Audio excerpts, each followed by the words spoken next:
For more, we're joined now by Scott Lucas, Professor of US and International Politics at the Clinton Institute at University College Dublin. Thanks so much for being with us this evening, Scott. So, Mark Carney's first overseas mission, as it were, what exactly prompted this trip? Is it simply because of the Trump factor, as one observer put it? Well, I certainly think the Trump factor is part of this, but part of this is where Canada is vis-a-vis the United States versus Europe right now. And it is an important symbol that Mark Carney's first trip was not to Washington to see Donald Trump, but it was to see Keir Starmer in the UK and Emmanuel Macron in France. We have the immediate issue that Donald Trump does not see Canada as ally. He sees Canada as a territory to be bullied at the very least. And of course, if you take his statements at face value, Trump wants to take over Canada. Now, that's a great offense to Canadian nationalism. It's an offense to Canadian sovereignty, but it makes Canada rethink where its political and economic position is. And if the United States is not going to be your ally, who will be? And that's why you have this reach out to the UK, to France, and more broadly to the European Union. And I think one thing I found striking this week is that if you ask Canadians who they favor, 68% have a favorable view of the EU versus 34% of the United States. That's a stunning shift. And by the way, almost half of Canadians now actually favor joining the European Union, even though I don't think that's on the cards in the near future. And Canada also, Scott, it's reviewing the purchase of American-made F-35 fighter jets in light of Trump's trade war. Carney's suggesting a little earlier that alternative aircraft could be built in Canada or perhaps in Europe. Is that likely, do you think, at this stage? Well, I think the immediate alternative for Canada is that when they considered where to buy the fighter jets, the F-35 came out first, but Sweden's Saab Gripen came out second. And that's an immediate option. They can go to the Swedes and get those jets while they consider trying to build up a domestic capability. But remember, you also have other alternatives, such as the Eurofighter. And indeed, this is not just Canada. Portugal has said, the Portuguese defense minister has said that Portugal is considering pulling out of contracts to buy the F-35, that it's looking at alternatives. There are indications that Germany may consider that as well. Again, I come back to a fundamental. For the first time in 84 years, since 1941, you have a US government which is not allied with Europe. It is not allied with Canada. And in that circumstance, Canada, Europe, and other countries look at each other and say, how do we build up these capabilities without necessarily going through Washington? Yeah, because the French president also has been ramping up efforts to persuade allies to move away from purchasing those American military hardware. But Scott, the top 5 firms globally, they're all American. After that, it's kind of mostly followed by Chinese firms. In and around 27 of the top 100 are based in Europe. So can these alternative suppliers, can they actually ramp up production? And how long might that take? This is a long-term project. Certainly there will be an effort to increase production capacity, but you're right, there are limits on that. But you're talking about developing the ability in the longer term to have a much greater capacity. I think what we are seeing is the potential for the greatest realignment of relationships around the world, including with the United States, since 1945. And what you're seeing, I think, is Canada, the European Union, including France and other countries, finally taking a look 5, 10, 15 years down the road and saying we have to make these plans. We cannot, as we have done in the past, make the assumption of a US-led NATO, a US-led transatlantic relationship.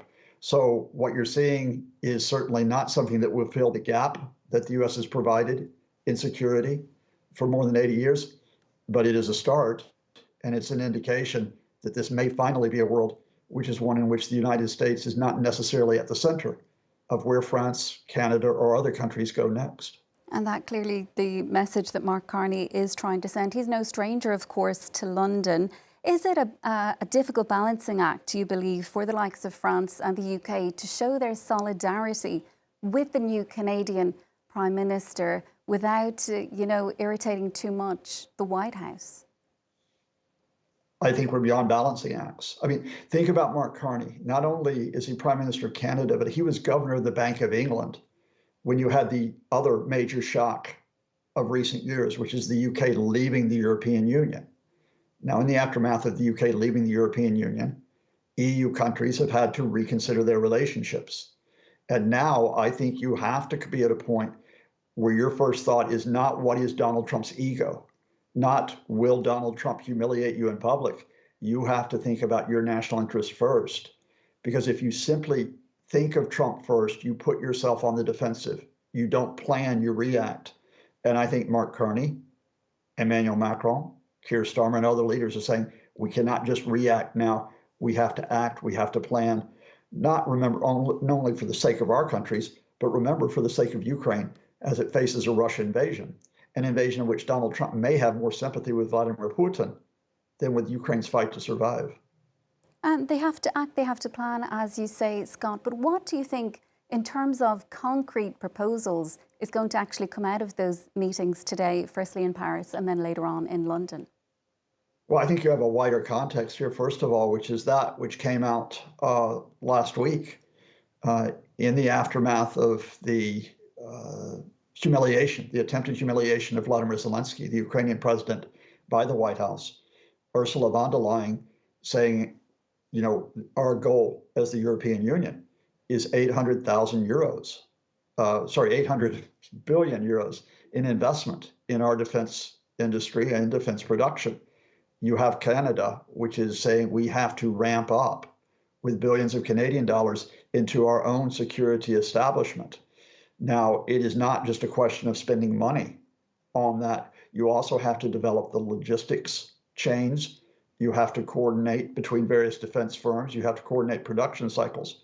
But I think, again, I have to emphasize for the first time, really, that I can remember, you have Canadian and European countries saying, we're going to plan for this defense without assuming that the United States is at the center of this. And this will take place, by the way, not only in terms of the national level, it will also take place within NATO as well, which means we may have a far different NATO than the one that we've been accustomed to in recent years.